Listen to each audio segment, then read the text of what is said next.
nhớ chung này cho cá là trò của tổ cái cù nó tổ bé tổ sao kia đó nè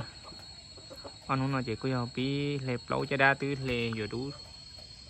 cho đa tư hiểu cho đa đủ nè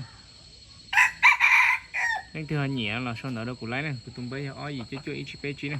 ó gì cho ít bé chi à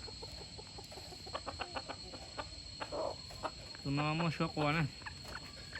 cái cù mò cái từ sau đó là đà thế sau này lên mà cái từ trường ông rùa đó nó nè cái ta đúng chia thế đó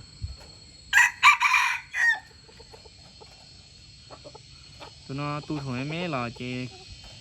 cùng mới trồng cá lấy thế này nên từ nhỉ cái củ xăng khiến ta số tô sẽ là giờ trong một trò po gì không lấy nó tụi nó po trong nó đi thế này như chỉ nó mà hơi cái khả ta sẽ yêu